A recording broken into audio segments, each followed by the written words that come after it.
사도행전 1장 8절 우리 한 절 말씀인데 우리 다 같이 봉독하시지요. 1장 8절 한 목소리로 다 같이 읽겠습니다. 시작. 오직 성령이 너희에게 임하시면 너희가 권능을 받고 예루살렘과 온 유대와 사마리아와 땅끝까지 이르러 내 증인이 되리라 하시니라. 예, 우리 임재명 선교사님 설교해 주시고 또 선교 보고 함께 하시겠습니다. 오늘 제목은 사도행전 1장 8절 땅끝까지 내 증인이 되리라는 말씀으로 오늘 말씀을 전해드리겠습니다. 제가 짐바브웨 선교사로 파송된 지 딱 만 3년 만에 장기 비자를 받았습니다. 2019년 1월 달에 파송받았는데 올해 1월 달에 비자가 나왔습니다. 하나님은 3이라는 숫자를 좋아하시는지 모르겠지만 저는 그동안에 많은 소진적 고통을 겪었습니다. 그 3년이라는 시간을 왜 하나님께서 다른 분들은 다 비자를 받고 들어와서 선교사 생활을 하는데 저는 왜 이렇게 비자를 받는데 어려움을 겪고 있을까라는 생각을 했었는데 또 그 안에도 또 하나님의 뜻이 또 계획이 담겨져 있었음을 저는 알 수가 있었습니다. 마태복음 28장 19절에서 20절 말씀을 읽어 주십시오. 마태복음. 아니면 제가 읽을까요? 19절. 그러므로 너희는 가서 모든 민족을 제자로 삼아 아버지와 아들과 성령의 이름으로 세례를 베풀고 내가 너희에게 분부한 모든 것을 가르쳐 지키게 하라. 볼지어다 내가 세상 끝날까지 너희와 항상 함께 있으리라 하시니라. 한 줄만 더 부탁합니다. 마태복음 16장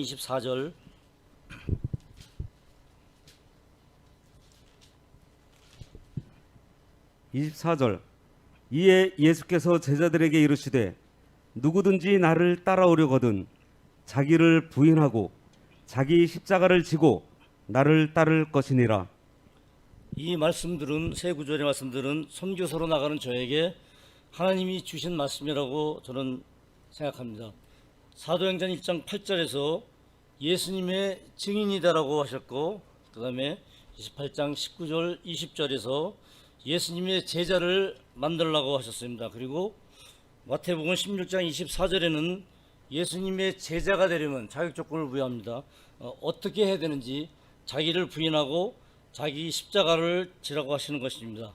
이 말씀들은 서로 밀접한 관련이 있습니다. 제가 선교사 가기 전에 저는 기도를 하는 가운데 전에도 한번 말씀드린 적이 있을 것입니다. 하나님이 저를 훈련시키러 짐바브웨에 보낸다는 마음을 주셨습니다. 그래서 저는 선교사로서 어떻게 선교를 해야 되는가에 대한 방법론에 대해서 고민하고 있을 때 하나님께서는 저 자신에 대한 선교사로서의 자격, 어떤 영적 능력에 대해서 너가 준비가 되었느냐 하는 그런 물음을 하신 것입니다. 그래서 하나님은 사역 대상이 아니라 사역자인 저에게 초점을 맞추고 계셨던 것입니다.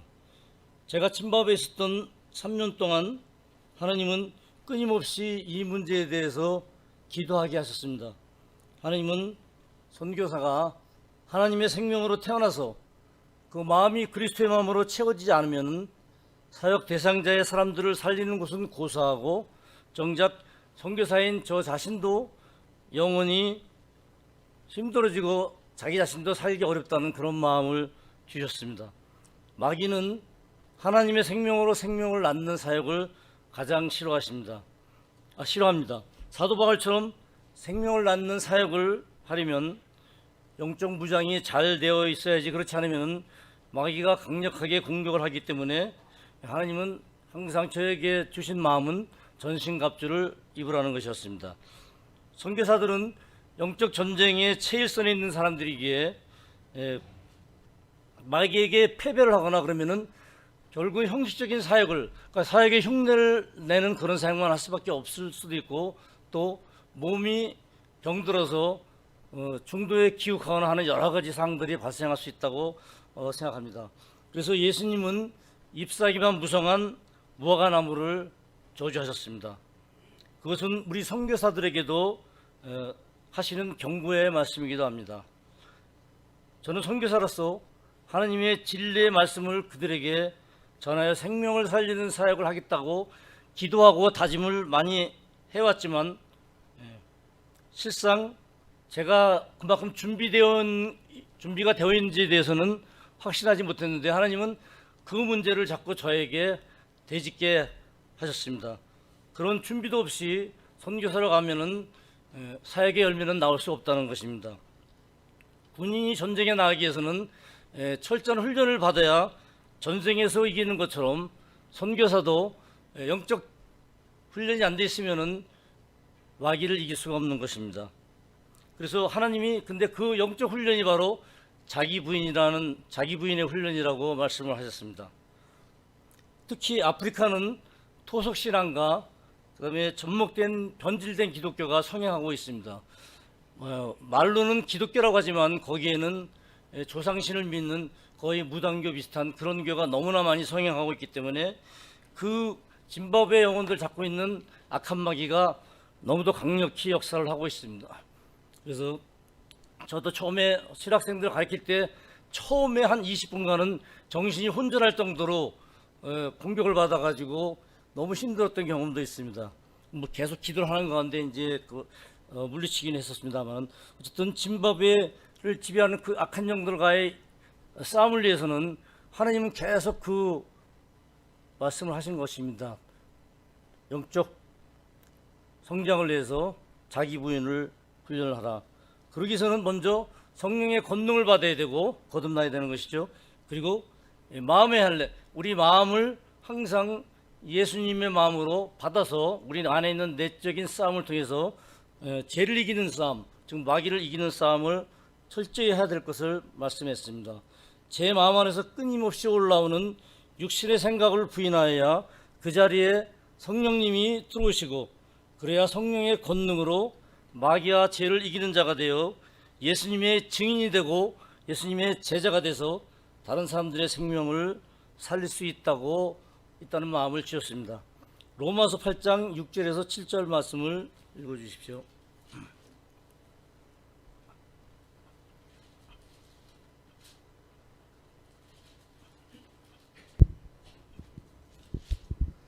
육절 육신의 생각은 사망이요 영의 생각은 생명과 평안이니라. 육신의 생각은 하나님과 원수가 되나니 이는 하나님의 법에 굴복하지 아니할 뿐 아니라 할 수도 없음이라. 육신의 생각을 부인하지 않으면 죄가 되고 죄는 죄삭선 사망입니다. 육신의 생각은 하나님의 생각이 아니라 마귀가 준 생각이기 때문입니다.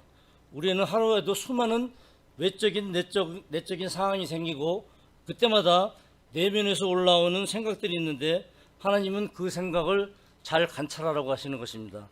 그래서 그것들이 부정적인 생각들이면 육신의 생각이고 사랑과 감사, 기쁨 등 아름다운 생각이면 그것은 성령이 주신 생각입니다. 그러나 우리들은 대부분 부정적인 생각들에 사로잡혀 있을 것입니다. 내 부정적인 생각들이 죄인데 그 죄를 발견하면 그것이 내 것이 아니라는 것을 인지하라는 것입니다. 성령이 들어오셔서 내면을 비추기 전에는 내 안에 죄가 나와도 그것이 나이지 다른 존재라는 생각을 하지를 못했습니다. 왜냐하면 나와 죄가 하나였기 때문입니다. 로마서 7장 20절 말씀을 한번 읽어주십시오. 20절 만일 내가 원하지 아니하는 그것을 하면 이를 행하는 자는 내가 아니요 내 속에 거하는 죄니라. 사도 바울은 자신과 죄를 분리하기 시작합니다. 전에는 제가 자기하고 동일시가 됐기 때문에 모르고 있다가 이제 깨달음에 이르고 보니까 이 죄는 내 것이 아니고 마귀 것이라는 깨달음에 이르게 된 것입니다. 왜냐하면 내 것이 아니어야 분리해서 버릴 수가 있기 때문입니다. 그래서 하나님은 제 안에 깊이 뿌리 박힌 쓴뿌리까지 뽑아야 함을 알려주셨습니다. 처음에는 내 안에 죄가 올라와도 분별하여 버리지 못하고 오히려 죄에 끌려가서 많은 고통을 당하기도 했습니다.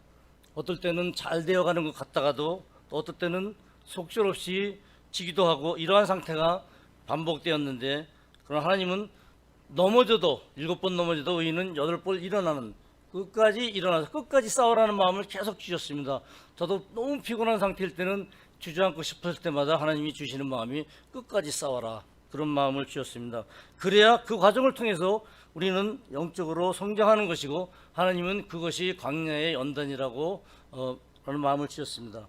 그래서 갓난아기 믿음에서부터 어린아이, 그리고 유소년, 청소년, 그리고 아비의 믿음까지 점차 성장해야 하는데, 하나님이 우리에게 원하시는 믿음은 장성한 아비의 믿음까지입니다.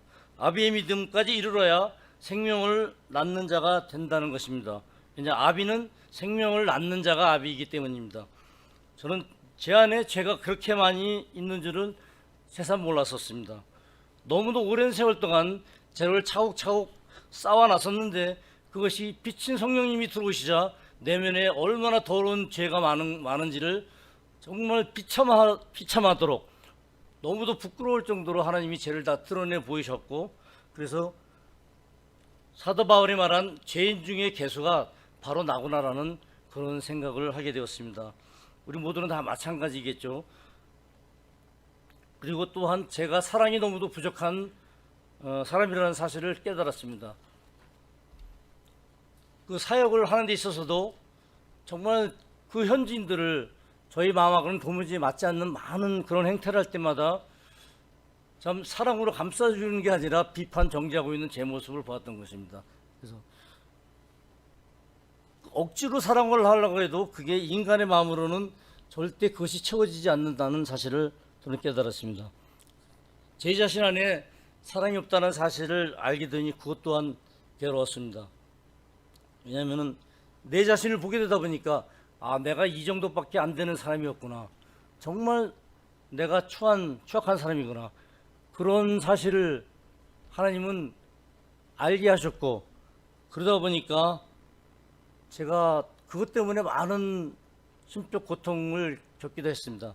로마서 7장 24절 말씀 한번 읽어주십시오. 24절. 오호라, 나는 곤고한 사람이로다. 이 사망의 몸에서 누가 나를 건져내랴. 네, 그렇습니다. 사도 바울의 탄식처럼 이 과정을 거쳐서 하나님은 그것이 또한 은혜라는 것을 알려주셨습니다. 그냥 추악한 내면을 보게 되어 괴로움은 있었지만 그 괴로움이 있었기에 내 내면의 죄를 씻어버려야 된다는 그런 절박한 생각을 갖게 되었기 때문입니다. 우리가 집 청소를 하는 동안에는 청소하기 전보다 더 지저분해 보입니다. 그러나 청소가 다 끝나면은 집은 깨끗해지는 것입니다. 저는 하나님이 왜 이런 훈련을 계속 시키셨는지에 대해서 점차 이제 알아지기 시작했습니다. 제가 3년 동안 비자를 못 받고 한 달 한 달 연장하면서 버틸 수 있었던 것도 이 훈련이 없었으면 저는 못 버텼다고 생각을 합니다. 왜냐하면 그렇지 않으면 마귀가 주는 부정적인 생각을 제가 그대로 받아서 그 생각을 내 안에 눈덩이처럼 키웠을 것이고, 그 생각은 나를 질식시켰을 것이고, 그러면 저는 그 압박을 견디지 못해서 살기 위해서라도 한국으로 돌아왔을 것이라고 생각을 합니다. 그것은 다른 선교사들도 이구정성으로 말들을 합니다. 자기들 같았으면 벌써 포기하고 돌아갔을 것이라는 말들을 자주 합니다. 그리고 어떤 교민은 저에게 의지의 한국인이라고 말을 하는데, 다 그것들은 겉에 육신의 생각으로 본 것들입니다. 그것은 다 하나님이 하시는 것을 모르기 때문에 하는 말이지, 저는 아무것도 한 게 없습니다. 오직 하나님한테 질질 끌려왔다고 할까요? 정말 포기하고 싶었던 많은 순간들, 왜 3년 동안 한 달 한 달씩 비자를 받는 그 고통을 저한테 왜 주십니까? 제가 무슨 선교사로서 어떤 사역을 할 수가 있습니까? 라는 그런 의문을 많이 갖고 하나님께 따지기도 많이 했는데, 그러한 것을 통해서 하나님은 저를 훈련시켰다는 것을 나중에 알게 되었습니다. 그래서 저희가 장기 비자를 받기까지의 과정을 사도행전을 좀 비유해서 비자행전이라는 말씀으로 좀 약간 간증을 좀 하겠습니다. 처음에 현지인 교단의 도움을 받아가지고 가자마자 개인적으로는 비자를 내봤자 아무 소용도 없고 비자를 받은 다음에 들어와야 된다는 말을 들었습니다. 들어와 있는 것 자체가 불법이라는 것입니다. 그냥 관광 비자로 왔으면 상관이 없는데 들어와서 비자를 내는 것 자체도 불법이라고, 그래서 그 현지 누굴 통해서 교단을 소개받아서 서류를 제출했는데 이민국으로부터 비자가 거절되었습니다.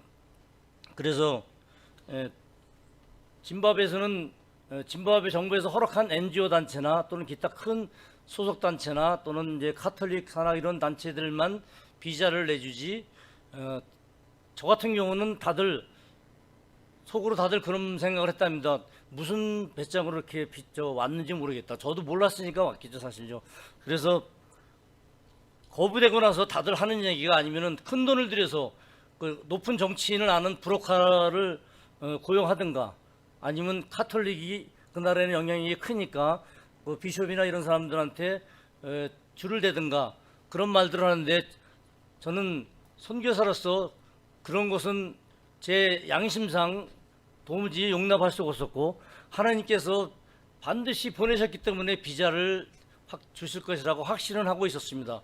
그러나 확신이 이제 시간이 길어지는 가운데 많이 흔들렸지만 어쨌든 그런 확신을 가지고 시작을 했습니다. 그래서 저희들은 직접 발로 뛰면서 비자를 받아야 되겠다 생각을 해서 그다음부터 이민국을 다녔는데, 참 여러 사람을 만나도 답도 없고 거기서 하루 종일 계속 있었고, 어떤 날은 아침부터 4시까지 있다가 또 비자를 여권을 보자 그래가지고 출국할 때 도장을 안 찍었다고 체포한다 그래가지고 그 갇혀 있다가 50불 주고 또 풀려나기도 하고 그랬었습니다.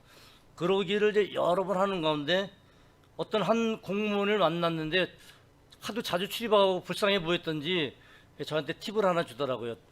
내무부를 가라고. 여기서는 이민국을 통해서는 저는 비자를 얻을 수가 없으니까 그 이민국의 상위 기관인 내무부를 찾아가 보라 그래서 어쨌든 그 다음날 내무부를 찾아갔습니다. 담당 공무원을.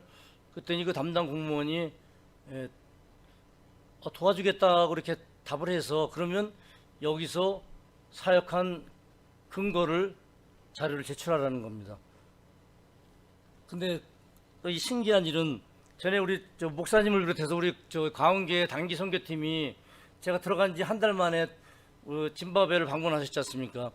그때 그 GGMC 교회를 지었고, 그때 그 여당 소속 시의원을 통해서 밀리밀을 나누고 그 위로 계속 그런 일을 하게 만들었는데, 그게 아니었으면 저희는 서류조차 아예 대상도 안 되었었습니다. 그때 와서 했던 일들이 근거가 돼서, 물론 뭐 그거는 좀 미흡하고 그 사람들이 보기에 충족하지 않겠지만, 저희들은 그 생각을 하고 교회를 지은 것도 아니고 우연한 기회에 그 교회를 지어달라는 부탁을 받고 저희가 한국에 연락을 해서 우리 강원계 팀이 와서 그것을 건축을 하게 됐는데, 그것도 또한 하나님의 계획이었다는 것을 나중에 알게 되었습니다. 그 당시는 몰랐지만, 그래서 저희들은 그거를 자료를 제출했습니다. 그 사람이 장관한테 저희들 사정을 잘 듣고 저희들이 좀 신신당부를 했습니다. 좀 도와달라고, 짐바브웨에 와서 하나님 말씀 전하고 정말 이 나라를 위해서 열심히 봉사하도록 하겠다 그러니까 그분이 그래도 도와주겠다고 해서 위에 상부에다가 그 근거를 자료를 근거로 해서 이제 올리기로 했습니다. 근데 며칠 있다가 그분이 다른 데로 발령을 받는다고 그 연락이 왔습니다. 겨우겨우 그동안에 이제 뭐 과정은 다 생략했고, 우리 사람을 만들기 위해서 도시락 싸갖고 가서 한국식으로 매일 찾아가고 또 마스크를 비롯한 기타 선물들도 많이 전해도 줬고 여러 가지, 그래서 이제 저를 도와주는 사람으로 만들었는데 또 다른 데로 발령이 난 것입니다. 그래서 도대체 첩첩산중이고 도대체 어떻게 해야 될 것인가, 다시 처음부터 시작해야 되는 상황이었습니다. 그리고 비자가 한 달이다 보니까 금세 돌아오기 때문에 그 기간 내에 비자를 다시 연장을 하지 못하면은 이제 한 번 벌금 받고 그 다음에 한 달이나 20일 주면은 그때는 무조건 짐을 싸고 나가지 않으면 구속이 되는 것입니다. 그래서 저희들이 새로운 사람을 또 만나러 갔습니다. 이제 새로운 담당 공무원을. 그래서 그 사무실을 찾아서 갔는데, 이것 또한 하나님의 은혜로 그 같이 전에 담당 공무원 옆에 같이 있던 분이 있었는데, 우리가 그분이 있는데 그분도 또 챙겨줘야 될 것 같아가지고 관계는 없었지만 그분 것도 같이 다 우리가 도시락이나 이런 것들 다 준비해서 갖다 줬는데 그분이 딱 담당자로 후임자로 온 것입니다. 그분이 반색을 하는 거예요. 전에 이제 아무 관계가 없을 때 자기들한테 이렇게 해준 것에 대해서 그래가지고 그분이 또 전임자보다 더 저희들한테 잘해주고 애를 많이 쓴 것을 보니까 이것 또한 하나님의 계획이었던 것 같습니다. 근데 그런 상황에서 저희들이 이제 한 달이 돼가지고 또 이제 비이민국으로 도장을 받으러 가야 되는 것입니다. 왜냐하면 결제는 올렸어도 아직 그쪽에서 답이 안 났기 때문에. 근데 뭐 1층에 이민국 그 공무원한테 높은 공무원한테 갔습니다. 그쪽 1층에서 가장 높은 사람한테. 그래서 저희들 이 나라 도우러 왔으니까 제발 좀 도와달라, 저 비자 좀 받게 해달라니까, 돕고 싶으면 돈만 보내면 되지 뭐하러 여기 힘들게 와서 그러느냐고 이렇게 말을 하는 것입니다. 그래서 선교사하고 목사는 너무 많으니까, 자기네 나라도 목사와 교회가 많으니까 이 나라 방침이 목사와 선교사는 환영을 하지 않는다는 것입니다. 실질적으로 필요한 교회나 건물이나 우물 파주는 거, 이런 것들을 하는 것이 비자를 받을 수 있고 투자를 하거나, 그렇지 않으면은 비자를 받기 어려울 거라고 그런 말을 하더라고요. 그래서 난감해하는 가운데 어쨌든 또 내무부로 갔습니다. 내무부로 가서 이제 성부에 서류가 제출됐기 때문에 그 내무부 공무원이 갈 때마다 서류를 만들어줬습니다. 이 사람은 상부에다가 그 청원서를 냈기 때문에 결제가 나오기 전까지는 연장을 해주는 게 좋겠다고 서류를 만들어서 주문 제가 그거 받아가지고 또 이민국에 가면은 이제 한 달 찍어주고 이러기를 2년을 했습니다. 이거 짐바브웨 역사상 또는 이게 6개월 이상은 있을 수 없는 거였는데 2년을 있게 됐는데 그 2층에 서열 한 3위 정도 되는 그 높은 공무원이 불러다 놓고 그러는 겁니다. 여기 와 있는 것 자체도 불법이고, 그리고 이렇게 한 달 한 달씩 받는 것은 불법이고, 전에 이렇게 하다가 체포된 사람도 있다는 얘기까지를 하는 것입니다. 그래서 그분한테 우리가 할 수 있는 것은 설득밖에 없었습니다. 우리는 하나님이 보내서 왔고, 나는 그래서 왔기 때문에 또 이 나라를 사랑하기 때문에 비자를 좀 내주는데 좀 도와줬으면 좋겠다 그랬더니, 근데 마치 그분이 그 우리나라 순복음교회처럼 그 나라의 큰 교단의 장로분이셨더라고요. 좀 믿음이 있는 분이에요. 그래서 근데 그분이 하는 말이, 개인적으로 이야기를 들어보니까 돕고 싶은데 이게 이 나라 정부 방침에 자기는 어떤 권한이 없다 그러는 거예요.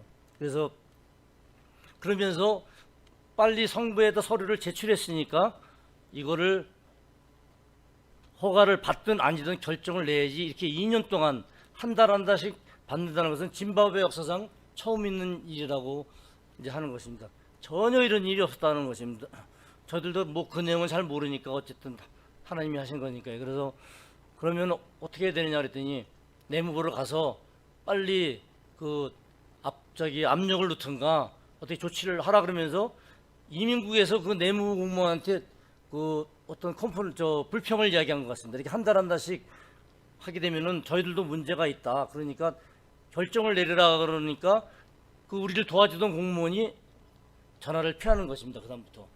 왜냐하면 혹시 저희들한테 뭐 뇌물을 받거나 저희를 특혜를 받아서 도와주는 게 아닌가라는 오해를 받을 수 있을 것 같으니까 전화를 안 받기 시작하는 것입니다.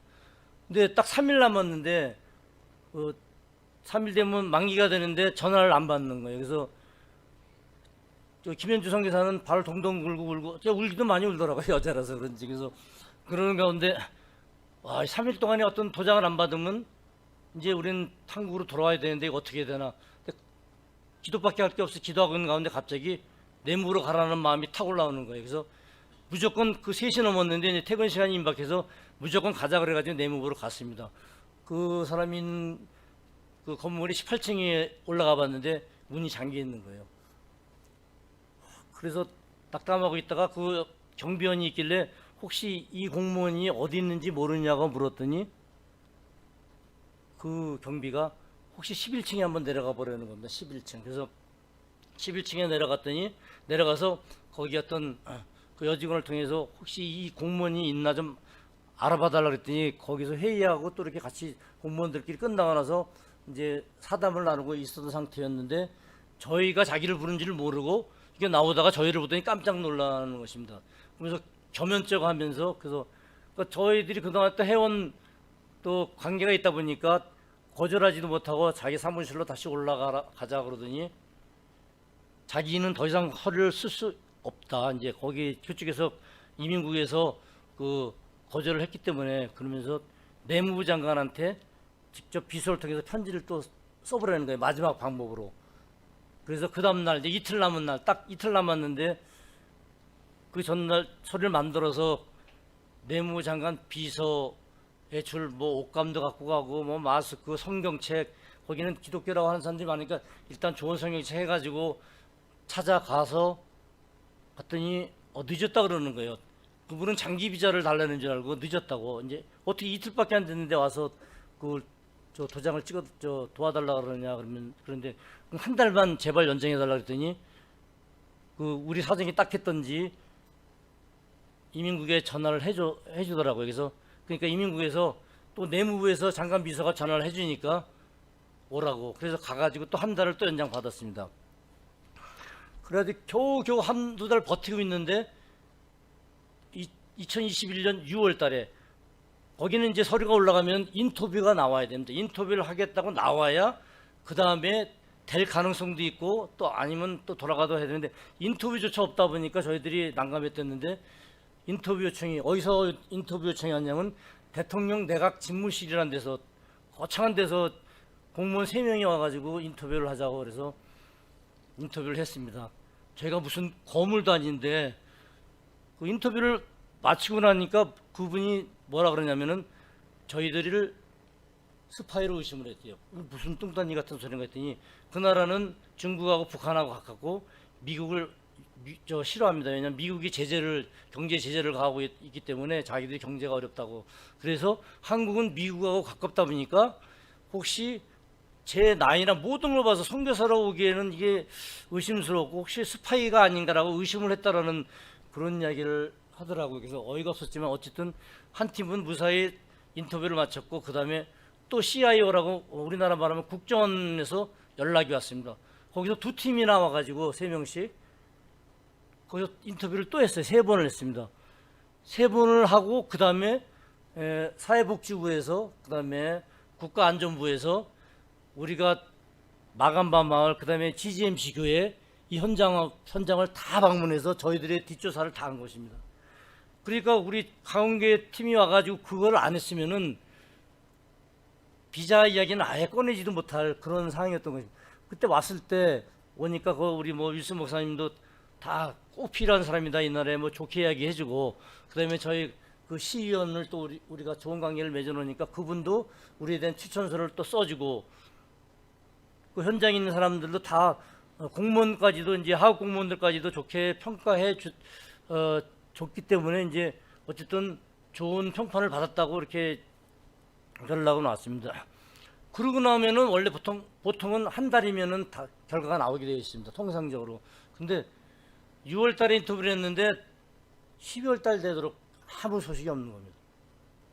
근데 결과적으로 그때 중간에 우리가 왜 인터뷰까지 끝났는데 아직까지도 왜 답이 없느냐 내무 공무원을 저희가 만나가지고 이야기했더니 자기도 참 무슨 일인지 모르겠다 그러다가 나중에 연락이 왔는데 지금 혹시 무슨 또 다른 사역하고 있는 게 없냐고 물어보고 있습니다. 왜냐하면 그들은 우리가 서류만 제출하고 그 다음에 그 사역을 한 척만 하고 그 다음부터 사역을 안 할까봐 아주 철저한 사람들입니다. 그 뒤에 후속적인 사역을 하고 있는지에 대한 조사를 다 하고 있었던 것입니다. 그러니까 공무원이 혹시 그러면은 또 거절될지 모르니까 빨리 어떤 사역을 하라 그러는데 사실 저희들은 우물 파는 게 제일 좋고 뭐 건물 짓는 게 제일 좋은 건데 그 당시 저희가 뭐 그렇게 할 수 있는 입장은 안 되었고 그래서 그 GGMC 교회 또 그다음에 마감바 막 기회가 되는 대로 밀리미를 돌리고 있는 가운데 그 같은 그 짐바브웨 선교사인 현지 선교사하는 분이 연락이 왔습니다.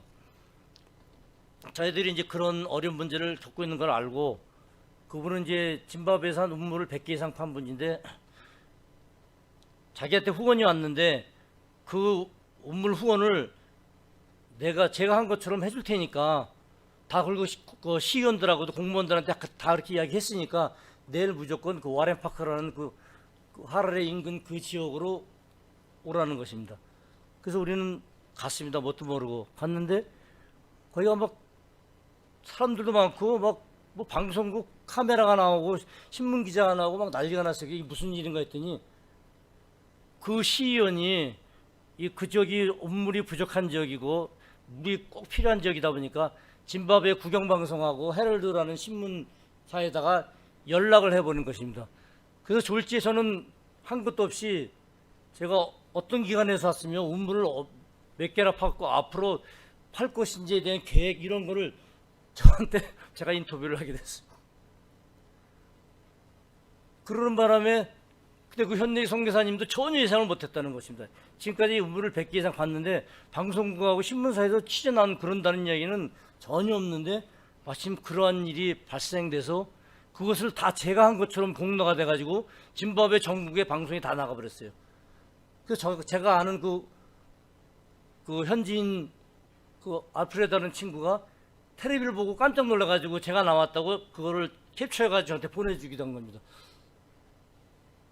그러니까 이제 그 공무원들이 난감해하고 또 위 상부에서 이거를 비자를 허가내줘야 될 것 같은 평판이 있는데 사실 제가 그동안에 해온 그 사역 정도 가지고는 그 사람들의 마음에 흡족한 사역은 아니거든요. 왜냐하면 온 지도 얼마 안 됐기 때문에 그러다 보니까 고민을 많이 하고 있었던 것 같아요. 그러는 찰나에 하나님이 비자를 얻는 마침표를 딱 찍어주신 것입니다. 그 방송국을 대동하게 하심으로써 그 문제가 다 해결돼 버린 것이에요. 그리고 또 그 현내시 선교사라는 분이 또 저한테 그런 도움을 줬고 그래서 저는 우리 우물 하나밖에 판 것이었지 않습니까? 그 GGMC 교회. 근데 짐바브웨 정부에는 제가 운물이 5개 판 거로 지금 올라가 있습니다. 왜냐면 선교사분들이 저한테 제가 판 것처럼 이렇게 도와줘가지고 자기들은 빠지고 그 후원하는 쪽하고 제가 가서 또 현지에 제가 판 것처럼 이렇게 다 도와주셔가지고 참 그런 결과가 나왔는데 그 이야기를 하니까 공무원이 그 내부 공무원이 너무 좋아하는 거예요. 그래서 자기 선에서 너무 힘들었고 그분도 우리를 도와주려고 애썼는데 자기 힘이 높은 공무원들을 어떻게 움직일 수도 없고 뭔가 부족하고 이러는 찰나에 진짜 하나님의 정말 은혜로 그것을 마침표를 찍게 된 것이라고 생각합니다. 근데 그러다 보니까 인터뷰를 하고 그러니까 이민국에서는 그 다음부터는 도장을 무조건 찍어줬습니다. 한 달마다. 왜 고위 공무원들하고 인터뷰를 다 끝냈으니까 그 결과가 나올 때까지는 그 다음부터는 저희가 그 자리에 가 있으면 직사 대접을 해주더라고요. 그 이민국 공무원이 앉아서 신문 보라 그러면서 비서 시켜가지고 다 도장 찍어서 오고 그때는 처음에는 그게 홀대하더니 그런 상황이 됐다가 이제 저희들이 코로나를 걸렸습니다. 1월 달에 코로나를 저기 김현주 선교사가 먼저 걸려서 한 10일 동안 심하게 앓고 저는 이제 뭐 감기전 걸린 것처럼 뭐 좀 아프긴 아프더라고요. 걸린 상황에서 이제 병원에 입원을 해야 되는데 밥도 못 먹고 그러다 보니까 입원을 해야 되는데 저희가 듣기로는 남아공 같은 데서 하루에 병원비가 산소호흡기 꽂으면 3,000불이라 그러더라고요. 산소호흡기 꽂으면. 그래서 하루에 3,000불 병원비가.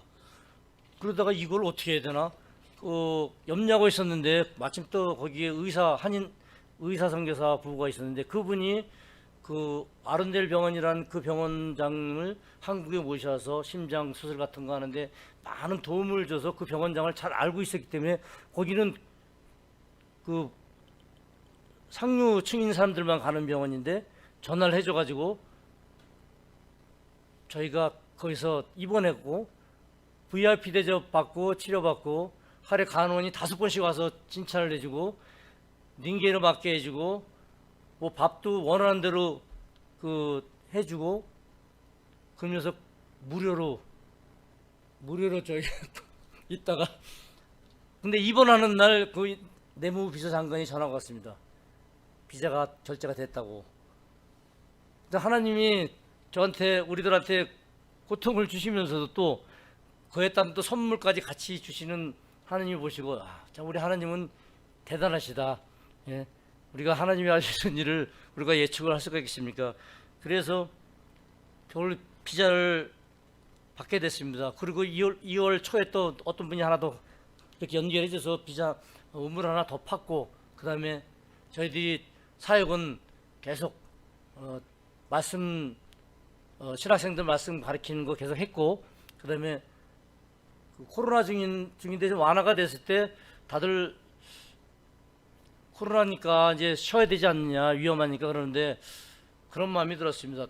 코로나 때문에 물론 만용을 부리지 않는 건 아니지만 선교사가 자기의 사명을 감당하지 않는다는 것이 마음에 참 불편하더라고요. 그래서 이게 내가 옛날 선교사분들은 목숨 걸고 왔는데 지금은 너무 편한 조건 아닙니까? 그런데도 제가 그 코로나 때문에 코로나한테 져서 사역을 안 한다 그러는 게 도무지 용납이 안 돼서 그 다음 날부터 사역을 하자고 마음 먹고 뭐 강의 다 하고 밀빈 나누고 뭐 그런 가운데서 저기 코로나를 얻었다고 생각을 해요. 그 GGMC 밀빈 나눌 때 그때 코로나에 걸린 것 같습니다. 근데 그 코로나도 하나님은 역전의 명수시라서 정말 그거를 반전시키는, 왜냐 우리가 다시 이제 올해 들어가면은 교회를 져야 되는데 코로나에 대한 부담감이 있으면은 사역에 움츠러들 수밖에 없기 때문에 코로나 걸려서 항체가 뚜렷하게 나와서 이제는 뭐 그래도 조심을 해야 되겠지만 저희들이 이제는 코로나 때문에 두려워서 사역을 못하는 일은 없을 것 같습니다. 그래서 하나님이 그것까지도 다 계산해서 하시는 것이 아닌가라는 그런 생각을 하고 있습니다. 그래서 저희들이 정말 이번 기회를 통해서 뭘 느꼈느냐, 제가 아까 말씀드린 대로 하나님의 증인이다라는 말씀을 했는데 저희는 그렇습니다. 이것은 제가 한 것은 없습니다. 솔직하게 말씀드립니다. 제가 겸손하려고 그러는 게 아니라 저는 계획이 없습니다. 그리고 모든 것을 기도하면서 하나님이 인도하시는 대로 움직일 수밖에 없습니다. 저희가 계획한다고 해봤자 그것이 제대로 되는 것도 없고, 그러면 어차피 저희들은 무능한 존재고 한치 앞도 모르는 존재라면은 저는 계획을 하지 말자. 단 하나님이 인도하시는 대로 영의 인도를 받겠다는 생각으로 기도하고 나아가는 가운데, 그러나 하나님은 항상 앞서가시면서 우리가 예상치 못한 방법으로 다 일을 하나도 오차 없이 하시는 전지전능하신 정말 하나님을 우리가 보았고, 또 하나님이 한 번도 저희들을 실망시키신 적이 없고, 저희 무능한 저를 제가 나이 먹어서 선교사 가면서 얼마나 두렵겠습니까? 말씀 하나 전하는 것도 쉽지 않았고 현지인들한테 어떻게 그 강의를 할 정도가, 근데 하나님이 그때그때마다 기도하면 나가면 희한한 방법으로 다 하게 해주시고, 하나님이 주시는 말씀은 네가 하려고 하지 말라. 항상 하는 말은 네가 하려고 하지 말고 나한테 의지해라. 네가 너를 비운 만큼, 네가 버린 만큼 내가 너한테 그만큼 들어가서 역사하는 것이니까, 네가 30% 안 비우면은 30%만큼 네가 나오고, 또 제가 다 제 의지로 하려고 그러면 하나님은 들어오실 자리가 없다고 말씀하시는 것입니다. 그러니까 그것이 자기 부인 훈련이라고 하시는 것입니다. 그래서 처음에는 자기 부인 훈련이 안 되죠. 왜? 영의 인도를 받아야 되기 때문에. 그럼 항상 내 생각, 내 감정, 내 의지를 올라올 때마다 이거는 내게 아니지 하고 버리고, 그때마다 기도하면서 영의 말씀으로 채워나간다면 엄청난 영적 성장이 있을 것으로 생각합니다. 왜냐하면 저는 그 신학생들을 가르치면서 그 열매를 봤습니다. 신학생들이 저한테 제가 이런 말씀을 많이 하니까 제 말씀 듣고 삶이 변화가 생겼다, 막 좋았다 그러면서 계속 그 말씀 전해달라는 그 학생들이 많이 있는 거 보니까, 그러면 저는 무슨 설교나 이거에 대한 뭐 지식도 별로 없고, 이제 그런데 제가 할 수 있는 것은 오직 하나님께 의지해서 하나님이 하시는 말씀을 제 입을 통해서 말씀을 하시라고 하는 것밖에 없기 때문에 저는 앞으로도 그렇게 살려고 하는 것입니다. 근데 이 또 가정을 통해서 정말 우리 목사님과 또 장로님들 그리고 성도님들이 기도를 얼마나 열심히 해주셨는지 모른다는 소리를 들었습니다. 또 그 기도를 하나님께서 응답하여 주신 것으로 믿습니다. 그래서 저희들이 그 작은 그 일과 고난을 통해서 많은 성도분들한테 은혜가 됐고 또 우리 교회에 어떤 도전이 됐다면은 저희들은 그거 하나로서 만족하고 또 저희들이 그런 하나님의 도구로 사용됐다는 것 그거 하나로서 감사하고 또 하나님이 저 같은 너무 부족한 자를 이렇게 써서 그런 일을 하게 하셨다는 것에 대해서 하나님께 감사드리고 또 모든 아까 또 구황서 목사님이 오전에 말씀하셨듯이 모든 영광은 하나님이 받으시고 저희들은 그냥 사라져버리는 오직 남는 거는 예수 그리스도밖에 없는 그런 삶 그런 삶을 또 한국에 저 짐바브웨 가면은 살라고 지금 마음을 먹고 있습니다. 그리고 마지막으로 드리고 싶은 말씀은 이제 교회 문제에 대해서 그 동안에 이제 그 전에 한희석 송희석 그 권사님이 주신 그 교회 자금에서 그다음에 거기에 그 미래재단이 와 있습니다. 의사선교사부가 와 있는데 거기에 관련된 경기 중앙교회라는 데서 그 우리 교회 짓는데 좀 후원을 해주겠다. 그 대신 그 교회를 같이 하면서 의료 사역할 때만 좀 사용할 수 있게 해달라. 우리가 다 관리하고 그래서 그 답을 듣고 왔습니다. 그래서 한 2만 불 정도 뭐 후원하겠다는 말씀이 와서 이제 우리가 한국에 와서 또 목사님한테 보고도 드리고 또 성도분들한테 말씀드리고 그분들하고 또 만나서 의견도 나누고 이제 결정을 하겠다 그렇게 이야기하고 제안서만 보냈습니다. 그런데 부지 문제가 이제 남아 있어서 오기 전에 부지 문제가 해결이 안 돼 가지고 고민하고 있을 때 또 기도했죠. 하나님이 알아서 다 하셨을 줄 믿겠지만 부지 문제 좀 어떻게 해결해 주십시오. 그러다가 오기 전에 얼마 전에 그 전에 그 짐바브웨 여당의 시의원한테 찾아갔더니 마침 그 우리 사역지 건너편에 밭이 엄청 큰 밭이 있는데 목사님도 아실 겁니다. 그죠? 그 건너편에 그 중국학교 있던 건너편에 거기를 다 택지를 개발하고 거기다 교회 부지 또 타가소 부지는 여러 곳이 계획이 됐는데 그 중에서 교회 부지 한 2,000제곱미터 이상 될 수도 있다 그러는데 그것을 저희들이 쓸 수 있도록 하겠다는 답을 얻고 왔습니다. 그래서 그 말씀을 드리면서 오늘 제 사역 말씀과 사역 보고를 끝내겠습니다. 감사합니다. 기도하겠습니다. 하나님 아버지 사랑과 은혜 감사드립니다. 저희들이 뭐간데 참 저희들을 통해서 하나님 많은 분들에게 은혜를 주시고 또 역사하시고 또 도전을 받게 하시니 감사드립니다. 저희들은 아무것도 한 것도 없고 오직 주님께서 가라는 대로 간 것뿐이었습니다.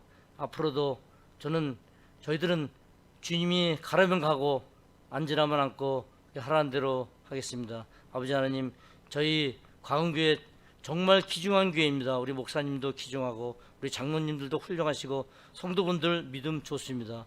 아버지 이 세상 끝날까지 주님 다시 오실 때까지 그 믿음이 흔들리지 않고 굳건하게 주님을 붙잡고 갈 수 있도록 은혜 내려주시고 또 저희 부부가 그런 일에 조금이라도 우리 모교에 도움이 될 수 있기를 원합니다. 모든 영광 홀로 받으시옵고 감사드리며 거룩하신 우리 주 예수 그리스도의 이름으로 기도드립니다. 아멘.